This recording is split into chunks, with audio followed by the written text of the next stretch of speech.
ৰাতি 3 বজাত উঠিয়ে চব্জি বিক্ৰী কৰিবলৈ আহিলোঁ নগৰপাৰা বজাৰত। গাইজ বৰ্তমান নগৰপাৰা বজাৰ চব্জিৰ বজাৰটো মানে 3টা বজাৰ পৰা আৰম্ভ হয়। গাইজ আজি কি চব্জি লৈ আহিলোঁ নগৰপাৰা বজাৰত, বলকচোন ভিডিঅ'টো প্ৰথমৰ পৰা আৰম্ভ কৰোঁ। হে গাইজ আসসালামু আলাইকুম গাইজ, সকলোৱে কেনে আছে? আশা কৰোঁ সকলোৱে ভালে আছে। গাইজ মই ভালে আছোঁ। গাইজ ৰাতিপুৱা 3 বজাত উঠিয়ে আজি চব্জি বিক্ৰীবলৈ ওলালোঁ মানে নগৰপাৰা বজাৰলৈ। তো গাইজ এয়া হৈছে আলুবতী মাজুচৰ বজাৰ।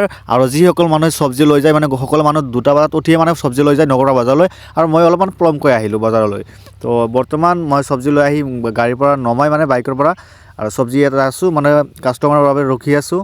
আৰু এনেকৈ মানে চব্জি সকলাই আছে। বৰ্তমান চব্জিৰ দাম বহুত ভালে আছে। আৰু অইন বছৰ তুলনাত এইবছৰ মানে এইবাৰ প্ৰথমৰ পৰা চব্জিৰ দাম অলপ বেছি আছে।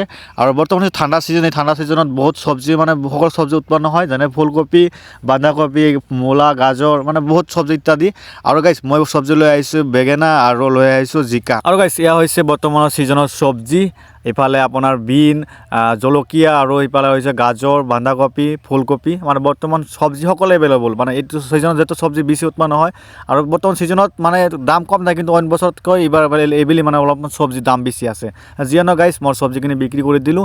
জিকাখিনি 30 টকা কিলো, 150 টকা পাল্লা, আৰু ইফালে বেঙেনাখিনি দিলোঁ 15 টকা কিলো। ইফালে চব্জি বিক্ৰী কৰি ইফালে বেগখিনি মানে গোটাই লৈ মানে এতিয়া গৈ আছোঁ চাহ খাবলৈ, চালাম ভাইৰ চাহ দোকানত চাহ খাবলৈ। আৰু ইফালে চাহ দোকানত আহিয়ে 2টা ৰুটি খালোঁ আৰু একাপ চাহ খাই এতিয়া মানে ঘৰলৈ গৈ আছোঁ। আৰু আজিৰ ভিডিঅ'টো কেনেকুৱা লাগিলে কমেণ্ট কৰি নিশ্চয় জনাব। Bye bye.